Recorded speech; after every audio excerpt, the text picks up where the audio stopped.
You are now tuned in to the Addicted to Success.com podcast, where geniuses, entrepreneurs, and next-level game changers share their juicy little secrets on achieving massive success. This is the advice you wish you heard years ago. Be prepared and take note as we expose the realness and the raw of what it takes to be successful on AddictedToSuccess.com. Ladies and gentlemen, welcome to the Addicted to Success podcast. Now today I have a special guest with me. I'm super excited to introduce to you the number one leader in self-development right now, the pioneer of peak performance coaching, a best-selling author, and the man who inspired me to fall in love with self-development, Tony Robbins. Tony, welcome to the Addicted to Success podcast. Thank you. Great to be on. Now, I know your latest book, Money Master the Game, has been in the New York Times best-selling charts for 17 weeks now. So first and foremost, congratulations. Thank you, bro. An awesome effort. Thank you. And, I'm working my way through this book. I've been reading it for a few weeks now, and I think I'm only 3 chapters in. So it's going to take me a little while to get through this book. But so far what I see is it's amazing, on creating wealth and managing my finances, and I can't wait to finish this book and then put it into practice. And something else that I heard that you're doing right now with this book is that all the proceeds from all the sales that you make from this book go to Feed America. Is that right, Tony? Yeah, Feeding America is the largest hunger relief organization in the United States. But for the Australian group, we're finding a new partner when I come down next week. I'm coming down to Sydney for an event for 10,000 people. And while I'm down there, I'm meeting with a couple of organizations that will be the benefactors. But my family was fed when I was 11 years old. And we had no money and no food during what is the Thanksgiving holiday here in the United States. And it changed my life. It made me believe that strangers care. And so I focused my life on how could I give back. So when I was 17, I fed 2 families, and then 4, and then 8 the next year. And then I got my friends involved. And eventually I got to 1 million people a year, and then 2 million people a year through my foundation. And then I started matching it about 6 years ago.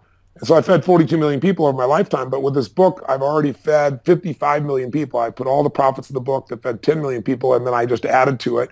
And now I'm doing matching funds that'll feed 100 million people this year. So it's just my goal to find a way to give back. So the people who read the book will be transformed by it. But for every book that's out there, basically 50 people will be fed in addition to that, which is kind of wonderful.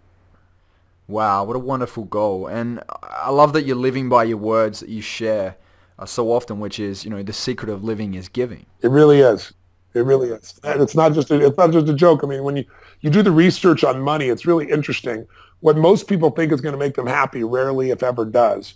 And, there's 2 reasons to master money. One is you get out of pain so you can have freedom in your life so that you can do well for your family. And then there's also the joy that you might be able to get from the utilization of the resource of money. But what's interesting is I found in the research that a lot of people say, once you make more than X amount, in every country they have a number they've researched, usually it's around $65,000. And they say once you get past that, increasing your income by 50% only gives about a 7% increase in happiness. But the newest research shows that it doesn't matter how much you make, it's how you spend it. And if you spend it on things, we get very little joy out of spending on things. It doesn't last. We get joy in the moment, but it doesn't last. If you spend it on experiences, you can have 5 years later and you still have joy from something you spent money on, because that memory, that experience, the shared experience especially, has tremendous value. The second thing that has impact for people is if you spend it on something that takes away drudgery, something that frees up your time and allows you to do something you're more passionate about. When you do that, it radically changes happiness. But the one that affects us the most, it sounds artificial or self-serving or phony, but the truth is the one that affects us the most biochemically. They can test this by seeing how when you do things, how it changes your biochemistry. It's actually giving it away. It's actually taking money and giving it to those you love or giving it to strangers. And so I'm not suggesting that you just give everything away, but there's something to be said to not wait. I always tell people, if you won't give a dime out of $1, I can promise you're not going to give 1 million out of 10 million or 10 million out of 100 million. It's just not going to happen. You got to start with where you are. And when you do that, you teach your brain there's more than enough. That you're not in a scarce world when you do that. And a big part of my life changing was when I had nothing and I gave a lot away, and it just taught me to no longer live in fear. And that's, part of mastering money is not only mastering money, but it's really 80% psychology, shifting the way you think and the way you feel. And then 20% is the mechanics of what to do. And that's critically important as well. Yeah, that's a wonderful message. And I hear what you're saying, there's nothing more real than thought. right? Like thought alone is a great place to start for you to be able to get where you really need to be, right? Because your body follows your mind. So get your thoughts right and make the actions, and you get to the place that you desire. Yes. So powerful stuff, Tony. Powerful stuff. That's true. Now, I know that you've been putting in the hard yards, interviewing lots of these financial experts and thought leaders and world-class high-level achievers. Was there a particular experience that was a major highlight for you during your research for this book? Well, the reason I did it was really the 2008, world economic crisis. I saw so many people losing their homes, so many people losing half of all of their net worth, all that they'd saved for retirement, literally overnight. And most people don't know it, but I've been coaching one of the top 10 financial traders in the history of the world. This is a man, Paul Tudor Jones is his name, who, has made more money for more people than just about anybody on earth. But more importantly, his track record is he makes money when everybody else loses as well. In 2008, when, the market dropped, 51% from peak to trough, he was up 28%. In 1987, when the stock market dropped 20% in a day, still the largest percentage drop in a single day, he made 200% that year for his clients. So I've been coaching him now literally for 21 years. So all of these decades of working with him, literally every single day, seeing how he worked, is giving me unbelievable insight that most people would never have. And so I thought, I have the gift of access. So if I could interview 50 of the smartest people in the world financially, the most brilliant financial people who started with nothing and became multi-billionaires, the smartest financial people, people, the hedge fund guys, the people that have won, Nobel Prizes, which I did. If you interview those 50, I can find the common denominator. And so in the book, I go through these 7 fundamental steps, simple steps to financial freedom. But probably one of the greatest insights I got is when you see these great financial people, you think 2 things. You think, 1, I don't have the kind of money to get started, which is the biggest mistake people make, because people have all heard of compounded interest, but they've forgotten or they never understood what it really means. You will never earn your way to a fortune. And you can make $1 million a year, $5 million a year, $10 million a year.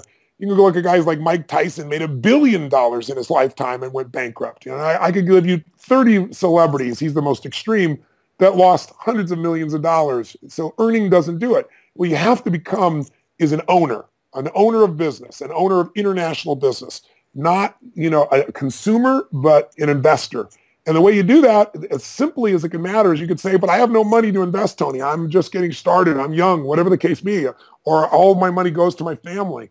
Well, I give you a perfect example of the power of this. This guy named Theodore Johnson, he worked for UPS, and he never made more than $14,000 in a year. That's the most he ever earned. And yet when he was in retirement, he had $70 million US, and he didn't inherit anything. In fact, he gave away $35 million while he was alive. You told me, how's that possible? How do you make 14 grand and end up with 70 million? Compounding. He had a friend that came to him and said, look, I want you to become an investor. He said, I can't invest. I have no money. That's what everybody said, his friend said. But you know what? If the government came and they added a 20% tax to your current taxes, you'd scream, you'd yell, you'd say, I can't survive, but you'd pay it because you'd have to. So I'm going to create a wealth tax that's going to make you wealthy for a lifetime. We're going to take 20% of your money, and you're going to scream and yell, but you're going to get used to it. I'm going to put it in this investment account. You're never going to touch it. And it's going to compound. Well, that's how I end up with 70 million bucks. The second aha I got, and that was a fundamental aha. I knew that intellectually, but I never knew that scale. And I could give you 50 examples that would blow your mind, that if you just get started with a little bit of money and you automate it, where you can really be. But then the question is, where do you put your money? And so, as I'm interviewing all these different investors, Carl Icahn, who's clearly one of the greatest investors in history, Warren Buffett. Most people think of Warren Buffett as the greatest investor. Since 1968, Warren Buffett has had a compounded return of 20%, which is incredible. But Carl Icahn, Time Magazine called him the master of the universe, because since 1968, he's had a 30% compounded return. He's had 1,600% return in the last 9.5 years alone. So, I'm talking the best of the best. I went to Ray Dalio, a name that many Australians may not know. Many Americans don't know, but he's probably he's not probably, he's the largest hedge fund in the world. Rich people, when they have money, they take it to a hedge fund. And this guy, a big hedge fund, might be $15 billion. Ray Dalio is $160 billion. He's 10 times bigger than anybody else on earth. When I went to see him, the Prime Minister of China was on the phone getting coaching on what to do with the financial area. And this is how smart this man is. He's had 21 years in a row of 23% returns, but the guy he's a genius. And so I looked at him and I asked him and I asked all these people, if you couldn't give any of your money away to your children, all you could give would be a plan, what would it be? And so he laid out a plan that I put in the book that we back tested it. It's been successful in making money, give you an idea, over the last 75 years, not the last 5 or 10 years, 75 years. It's made money 85% of the time. And the little bit of time it did make money, it only lost literally an average of 1.6%. The largest loss it ever saw was 2.9%, meaning you could go to Las Vegas and you could win 85% of the time. And at the same time, when you lost, you only lost an average of 1.6%. The most you ever lost was 3%. Your average return was 10%. You would gamble all night long. Well, he's done this. In fact, this last year, what he gave me that's in the book, he's never shared it before. It's called the all seasons approach because it makes money in all seasons. That approach last year in the U.S., the stock market, the S&P did 13 and change. It did 15 and change the all seasons. This year, it's winning again. It doesn't have the volatility. So I got real strategies from the most incredible people on earth. I'll give you one more final element. The biggest aha for me personally was as I talked to these guys that are the masters of the financial universe, I found that they do not act like I thought they acted. I thought they took huge risks. And what you find is that 98% of the best on earth, they do not take huge risks. They do something called asymmetrical risk reward. What the hell does that mean? Asymmetrical risk reward means they take the least amount of risk humanly possible to get the highest possible reward. If they're going to risk something, they want to risk as little as possible to get a giant return. So for example, there's a man named Kyle Bass who took $50 million of other people's money and converted it to $2 billion during the worst economic crisis in our history, 2008, 2009. How do you go from 30 million to 2 billion? Well, he never risked more than 6 cents to try to make $1. So think about it. If you risk 6 cents and he's wrong, you can risk another 6 cents and he's wrong. He can be wrong 15 times and still make money. Well, he wasn't wrong 15 times. And as a result, he made $2 billion. So, if you look at Richard Branson is a risk taker when it comes to his life, but he isn't when it comes to investing in business. Richard's a friend of mine. He'll go risk his life, go on a balloon, go do some crazy shit. I'm going to go up on his spaceship. We're all going to schedule to go up there and go on it. He's doing, that's crazy stuff. But in business, his number one question is, how do I protect the downside? So when he was creating Virgin Air, he went to Boeing, the big, think about the level of expense you've got, the risk you got buying a business jet, trying to compete with British Air and everybody else. He went to Boeing and made a deal that said, if I lose, if I fail, I get to give you back these planes within 2 years and I have no liability. It costs me nothing. He took no risk with all upside and he hit a grand slam home run as he's done multiple times in his life. So asymmetrical risk reward. See, the average person tries to risk $1 to make 20 cents, $1 to make 10 cents, to make a 10 or 20% return. These people, when they risk $1, they want to make 5. And they know if they're wrong, they can try it again, risk $1 to make 5. They can be wrong 4 times out of 5 and still be okay because they use asymmetrical risk reward in the way they plan things. Wow. That's a bucket load of advice right there. So would you say that financial success is heavily predicated off playing smart and being patient? Is that what we should be focusing on if we want financial success? Well, I would say I wouldn't call it patient because I'd say be smart. It's forget patience, be smart. Here's the smart thing. I was talking to a gentleman who's a Princeton professor who wrote a book that's kind of one of the investment classics of the world of the last 25 years. And his name is Burt Malkiel. And Burt is responsible for creating, the funds that most people, when they think about Vanguard, they go, whoever came up with index funds. Well, this is the guy that came up with the idea. And Jack Bogle, who built Vanguard, just came up with, applied the idea, put risk to it. But he told me, Tony, the biggest mistake that people make is they just don't understand the value of compounding. And he told me a story of 2 boys. One starts at 20 years old and he puts aside $4,000 a year, $300 a month, $300 a month. And he does it for 20 years until he's 40 and then he stops. And he has a brother, that was William. There's a brother named James who doesn't start till he's 40. This is, as you say, and he's not smart or not patient, whatever you want to call it. And at 40, he finally realizes, I got to do something. So he starts investing, same amount of money, $4,000 a year, $300 a month. And he does it not for 20 years. He does it from 40 to 65. So he does it for 25 years. So the guy that spent $4,000 a year for 20 years put in $80,000. His brother put in $100,000 because he did it for 25 years. Well, the question is, who has more money? The guy that started 20 and quit at 40 and never did it again? Or the guy that started 40 and went to 65? Well, you know where this is going, right? But you may not know the difference in the number. The brother that started at 40 and went to 65 and poured more money in has $425,000.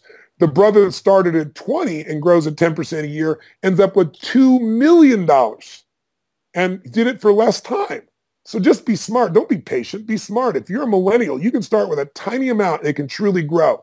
You know, Einstein said that this concept, this understanding of this multiplier, this geometric effect is one of the most important things to understand in humanity, and most people just don't. So get yourself started. And here's the other thing I'll tell you. Most people overestimate what they can do in a year, but they completely underestimate what they can do in a decade. And I'm here to tell you the decade will happen before you snap your fingers, and you'll completely underestimate what you can do in 2 or 3 decades, as I've now experienced. Incredible. Look, you've been doing this for 3 decades now, right? And I'm sure that you've seen a lot of changes in the self-development industry. So I want to touch on the self-development industry, and I wanted to know, what can we do to make sure that we keep the quality there? Because there are a lot of people coming up that are calling themselves life coaches and trainers and all sorts. What would your advice be just to make sure we keep the quality there? Well, it's interesting. When I started, there was no such thing as a life coach or a business coach. No one called himself a coach. That was a sports metaphor. I really 38, 39 years ago, I guess almost 39 years ago, came up with that because I wasn't a motivator, although, media still called me that very often because they go see a crowd of 10,000 people and they're jumping and screaming and celebrating like a concert. So they go, oh, he's motivating them. It's never what I did. I believe in energy, I believe in inspiration, but I believe more in strategy. So back then I said, what do I do? And I said, well, the people that influenced me as an athlete the most growing up were my coaches. I was a better athlete than some of my coaches, but they still had a huge impact.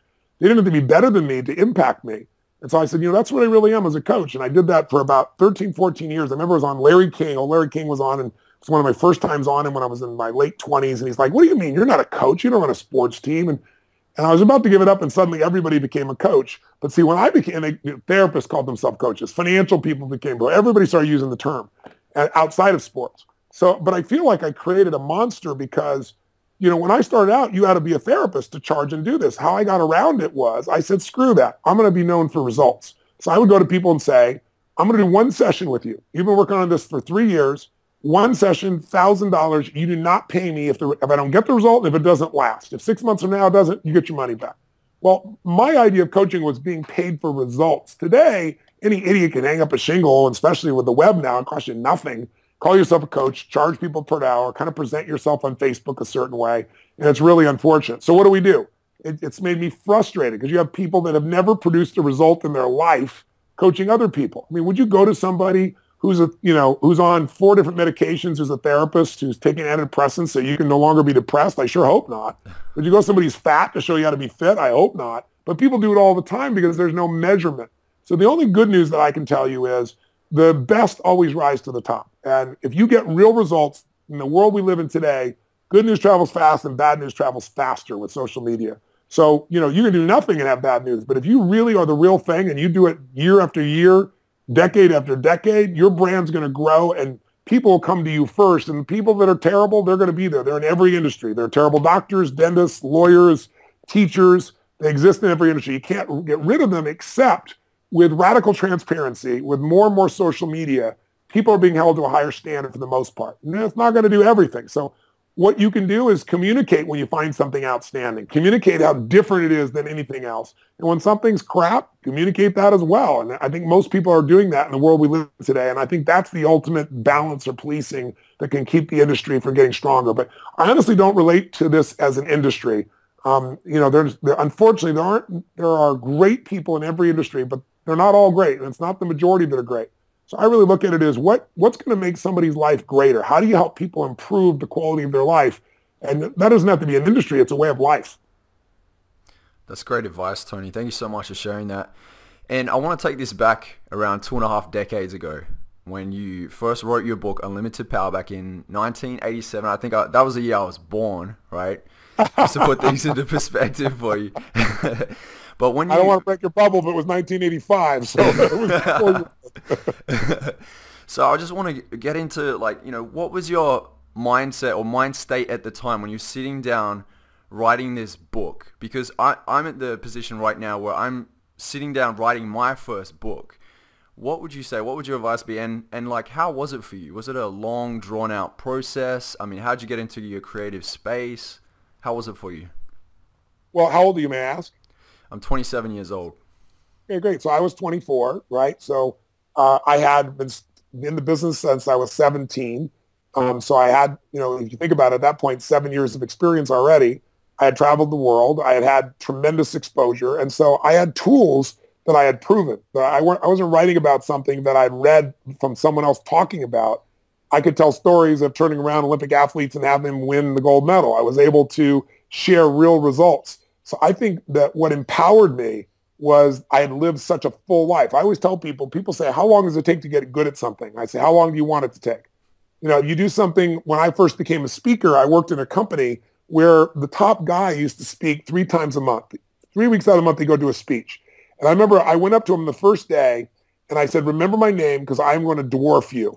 And I just challenged him. And he looked at me like I was a punk kid. I said, you mark my words. And I'll tell you why. Because I'm going to outwork you. Because I said, you do 3 speeches a month. I've made it really clear. I'm going to do 3 speeches a day, right? 12 days of my work will be a year of yours. 5 years of your work will be literally 6 months of mine. And I said, that's how I'm going to dwarf you. Because I said, you're not growing still. And I'm going to grow faster because I'm going to put myself on the line. And so I think there's no substitute for putting yourself on the line and having to produce results, because then when you write about it, there's a truth. The ultimate advantage in business is the truth. The ultimate breakthrough is when you can do something and deliver something that no one else does. And so I think I had that. I knew I had some things to deliver that no one had delivered quite this way before, and I was going to make it happen. As far as how I got myself in state, I'll tell you how ancient I am. I had one of the first portable Macs that weighs about 20 pounds. It looked like a sewing machine. You had to put blue discs in and out to save something about 8 times. And it would blow up, and it was a total pain. So I would just go and I would type out, same way I wrote my book today. I created like walls of mind maps, and I wrote what I thought the chapter should be, what the goals for each chapter would be, what I want to deliver. And I started brainstorming the best stories, the best examples, the most important principles I want to get across. And then I would sit down and I would just put myself in state and write for hours and hours. And then I'd go rewrite. And writing is not my favorite thing. In fact, this is the first book I've written in 20 years, even though it's not, I'm not exactly like I'm not busy. I'm on a plane about every 4 or 5 days. I go to 15 countries a year. I see 250,000 people in my live seminars. A couple of days ago, I was in Poland with 8,000 people. A couple of days after that, that was 2 days. I did 4 days in London with 7,700 people. I'm leaving day after tomorrow to go down to Australia for 10,000 people next week. And then I go to the Gold Coast where I've got a couple thousand for 6 days and nights. And I go to Singapore with 10,000 people. And then I go to China with 10,000 people. And I come home. That's just one little trip. So it's not like I've not been busy, but writing has been my least favorite thing to do because I don't like something solitary. I like to be up in a live environment where things are happening in real time and I can respond. But I think you just have to know what your purpose is. You have to know what your outcomes are. You got to put yourself in state. And then you just have to do the hard work of sticking with it and driving through and getting feedback till you get to where you really want to be. Yeah, that's right. Life is what you make it, right? Yeah. You put everything you got in everything you do, and you got a formula for success in just about anything if you really do it. Now, Tony, I have a personal question. I run addictedtosuccess.com, which is one of the top self-development websites, and I receive around about 2 million views a month. Yes. And I feel like with the impact that we have at Addicted to Success, we could be doing more. We could be giving back more. We could be contributing more. If you were in my shoes, what would you do in this situation? How would you maximize the impact? I'd say in the next 90 days, I'm going to go investigate things that I think might touch me, things that might move me. And I'd go see the work of what other people are doing in the contribution space and see what triggers you. Like a 90-day journey where once a week you go do something. Once every 10 days you go do something as part of what somebody else is doing. And you find out what touches you the most. And then once you know what touches you the most, now you can brainstorm what would be the first way that I engage and give back in that area and get started. Don't wait for the ultimate. I started by feeding 2 families. Now I'm feeding 100 million this year, right? If you start by saying, how do I feed 100 million people? You never get there. It's just like business today. You iterate. So if you're going to, if you really want to get yourself started, though, I think you put yourself in the environment and find something that's going to strike you emotionally. There's so many great things that could hit you, but it needs to be something that you personally connect to. And you'll only know that by experiencing it. I always tell people, a belief is a poor substitute for an experience. So go experience some of this and something will grab you. Wonderful. Thank you so much, Tony. I really, really appreciate it. You're welcome, Joel. And I just want to end the interview with this one last question. And his question is, if you were to deliver your last 30-second speech to the world, what would that last 30 seconds sound like? I don't know. I'm hoping that's not for a long time, but I know the theme of it would be life is love, and love is an act. It's not a thought. And so while you're alive, you only have so much time. And the more that you can have love be the guiding force in your decision making, the more you're going to make decisions that not only fulfill you, but make your life meaningful. Not everything in life is happy. Not everything in life is, easy. But you can have something better than just happiness. You can have a life that's meaningful. You can have a life that matters if you let love and contribution be the driving force in your life. And they have been the driving force in my life for 4 decades almost. It'll be my 38th year I'm entering in now. And as long as I live, it will be. And so I know when time comes, I'll be climbing a new mountain, not sliding back, but moving forward. And that would be my invitation to anyone that wants to have a meaningful and fulfilled life. I love it. Thanks a million, Tony. Thanks for joining us today. And for all the Aussies, Tony will be out in Australia very, very soon. So make sure you get your tickets. Make sure you pick up Money Master the Game. And thank you for tuning into Addicted to Success podcast. Thanks, buddy. Take care of yourself, Joel. Yeah. See ya. Bye. Bye-bye. So there you have it, ladies and gentlemen. That is Tony Robbins, the man himself. If you haven't already, make sure you head to one of his courses. Make sure that you check out one of his DVDs. Make sure that you listen to one of his audios because his advice is absolutely game-changing. And if you haven't already, make sure that you head over to morningmotivationcalls.com. I just launched the second series of the Morning Motivation Calls, which is 10 minutes every morning for the month of May of nothing but pure motivation, advice from world-class experts, high achievers, top leaders in a number of different industries that are sharing their success advice with you to inspire you, to empower you, to ride your day with momentum towards success. We'll be sharing advice on productivity, time management, charisma, being authentic, casting your vision, finding your why, achieving success in all areas of your life. So make sure that you head over to morningmotivationcalls.com before you miss out. Last month was an absolute blast. We had so many amazing breakthroughs. I don't want you to miss this one. So head over to morningmotivationcalls.com, write it out, make every minute count, and live it up. Thank you for tuning in, and I'll catch you on the next Addicted to Success podcast. Bye.